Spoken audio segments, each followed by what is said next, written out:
Hello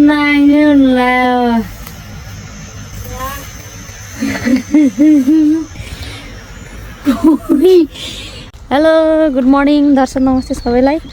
अनि म रविना मल्ल ठकुरी अनि यहाँ सम्पूर्णलाई चाहिँ मेरो युट्युब च्यानलमा स्वागत छ। अनि आज चाहिँ म यहाँ के भन्छ रे गहुँ टिप्न जान लाग्यो। टिप्ने हो कि काट्ने रे? वहाँ चाहिँ यो गहुँ धनी होइन। बिहान बिहानै काफा लाएर मरला एउटा चाहिँ काम नगाछ उठ्न भएन काफा लानुपर्ने रे। अनि मलाई नि खायो भन्दा म चाहिँ खान्न नि हो। ऊ चाहिँ उहाँदेखिको एउटा बोट त्यो माथिको दुइटा बोट भ्याएर फेरि अब यहाँ आयो। मर्छ कहाँ मर्छ यो। म चाहिँ अब गहुँ टिप्ने नि म त गहुँ देखा मात्रै हो। खरै टिप्छ के गर्छ नि कुरो केही थाहा छैन। आज पहिलोचोटि हो। अब भन्न चाहिँ असिलो हुन्छ नि त्यो लिएर। तर काफल चाहिँ किउ काफल चाहिँ यस्तो मजा पाकेर रहेछ यो चाहिँ पाकेन। तर म चाहिँ खान्न कि यो चाहिँ अब यहाँ यो बाटोभरि छ कतिवटा बोटमा भ्याउने अहिले थाहा छैन। अब यहाँबाट म चाहिँ यहाँ यो जान लाग्छु दैनु नै त्यहाँ पुग्नै पऱ्यो खेता गएर। अनि कतिवटा गरा त नि गाउँ भएको चाहिँ आमा 4वटा गरा अरे। कति टिपे होइन ल मरिगयो। अब भात खाने बेला खाना खाने बेलासम्म भ्याएर जाने भनेको अब के हुन्छ फेरि अब। अनि म फेरि खाना खाएर एकछिन सिउडी बारे जानु छ। म हिँडै छु। आज चाहिँ हिजो बेसरबाट आउँदाखेरि ड्रेस लिएर के अरे बाबुको सुज लिएर आइदिएको मिलेन चाहिँ के पहिलाको जुन साइजको लिएर आएको थियो अहिले पनि त्यही साइजको लिएर आएको छैन बिर्सेछु। कन्फ्युज भइरहेको थियो त्यही पनि लिएर आएको सानो भएछ। अब खानासाना खाएर अब कतिखेर हुन्छ यहाँबाट जाँदाखेरि अनि जहाँनिर अनि अब कोही ठाउँ चाहिँ यहाँ मकै यस्तरी उम्रिसक्यो कोही ठाउँमा भर्खर छरे जस्तो छ। यहाँ फेरि कतै उम्रे छैन। यहाँ तल गरतिर चाहिँ फेरि उम्रिरहेछ। अन्त छुट्टै होला सायद। हाम्रो पनि कस्तो भएको नि खेता हेर यहाँ नि छैन छरेर अब एकचोटि पारी गरेर आउने कुरा पनि भयो। यहाँबाट ऊ त्यहाँ तलबाट कुगाबाट छ हाम्रो चाहिँ पारी जाने ठाउँ त्यहाँ जाने अनि गएर आउने।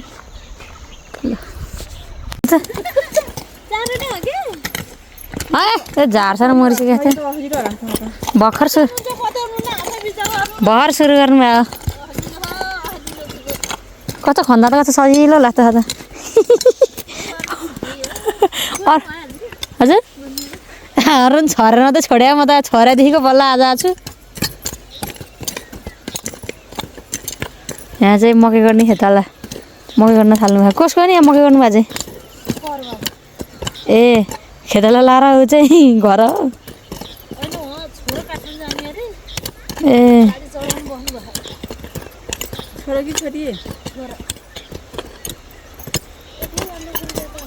होइन अर्को केटी नि त्यति छोराछोरी नै होला।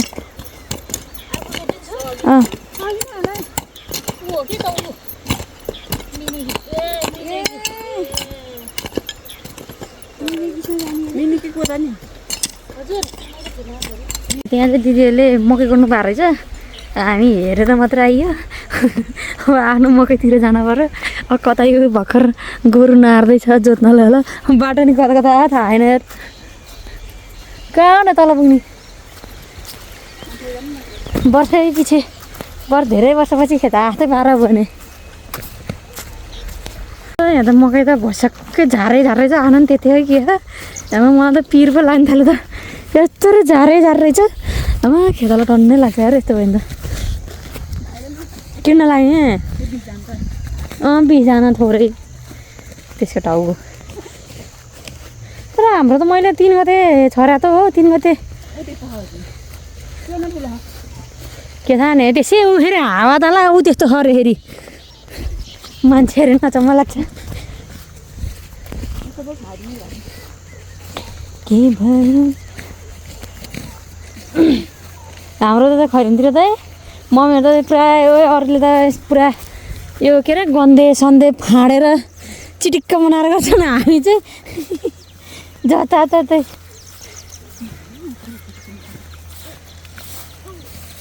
म मध्यरातमा एक्लै उनका कुरा बेग्लै के भयो माया के भयो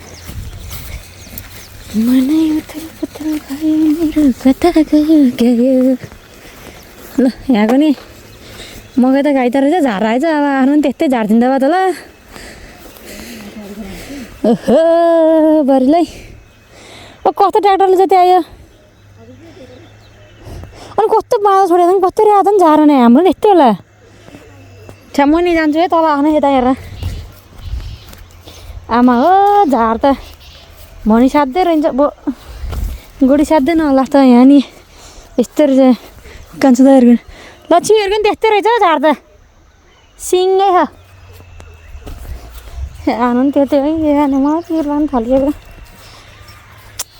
आउनु अब बिदा होला म गर्न पाइन्न यत्रो दिन बिदा थियो आनन्दसँग घर दिनभरि सुतेर बस्नु पऱ्यो अब फेरि अब स्कुल सुरु भएपछि अनि काम सुरु हुन्छ अनि के गर्नु सुखको जिन्दगी आमा हो नि त तेरी गोडी खाँदै रहन्छ के मकै गर्नु यार आउनु त्यस्तै रहेछ झार त जर्र परेर बस्यो हौ मकै भयो के अरे आलु बारिया त आमा हो यो झार क्याएर गोड्ने होला नि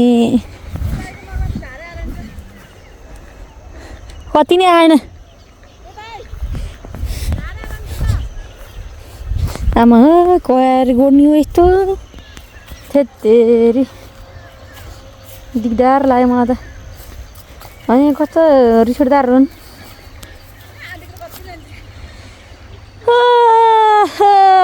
15 जना हुन्थ्यो 20 जना 25 जना लाग्ने भयो खेताला नि मलाई दिक्क लाग्यो के खेती गर्ने नि टाइम नतिको खेतालै बढी लाग्ने रहेछ हिँडा चाहिँ आएर गर्नु पर्ला जस्तो होला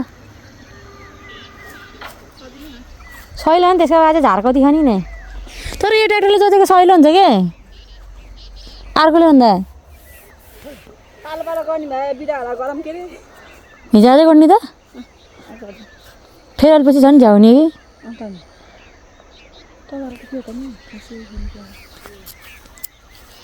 कि के पालो पालो आएर नि बिहानभरि यहाँ एउटा गरेर नभेला त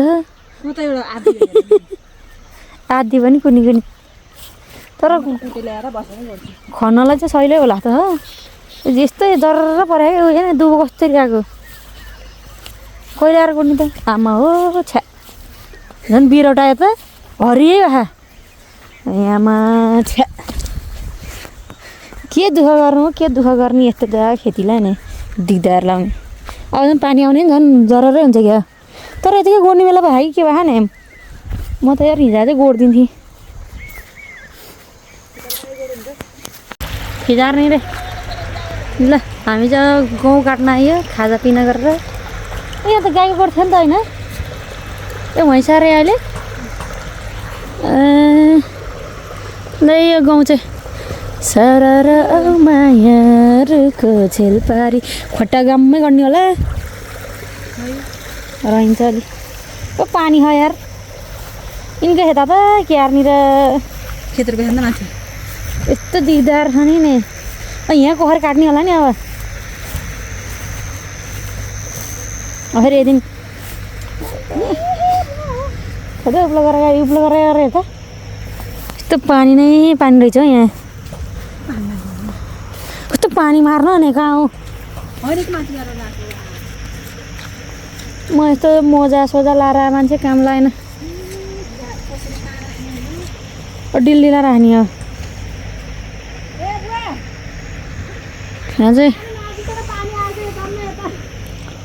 यहाँ चाहिँ गाउँमा यसै पाएँ दिल्ली हेर्दा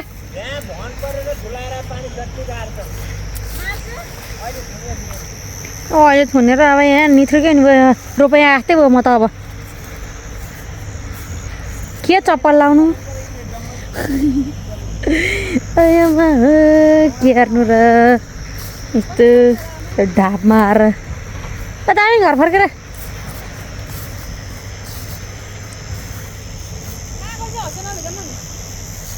हेर हँसिया त्यहाँ छोडेर आएर अनि यता यहाँ त रोपाइ गरेर यस्तै हुन्छ अझै टुडाबाट आयो नि हुन्छ हात पर्दैन किन किन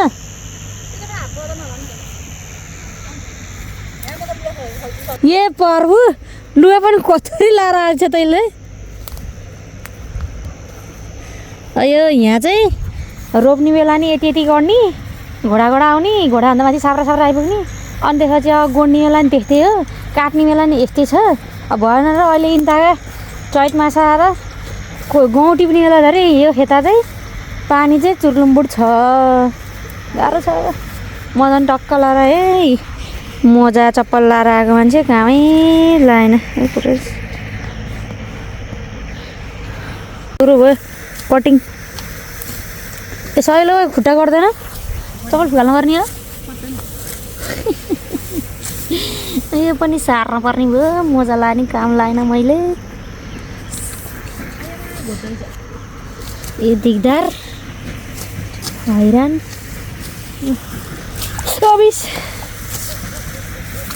मेरो यस्तो राम्रो खुट्टा हिलोले अब कचाकचाक पार्ने भयो कति हिँड्लादैन हो यहाँ दिनभरि नि भ्याउला जस्तो लागेन मैले आज ऊ चाहिँ घसिया छाने छ उसले फेरि त्यहाँनिर ल यहाँ काट्न लाग्यो ल हामी चाहिँ एउटा गरेर मात्रै काटेर अनि यहाँ अब अर्को गरेर तल्लो गरेर चाहिँ बल्ल भ्याइयो पानी खायो यति गहिरो नगहिरो हिला खेले जस्तो भए यहाँ दुइटा गरेर आयो एउटा गरेर हो यही काटौँ पहिला यहाँबाट यति काटेर यता काटेर कि त्यसै त्यता फर्किँला लाने त्यही यता हिँड्दैछ यता होइन अन्त उब्लो गरेर जाउँला यता छ राम्रो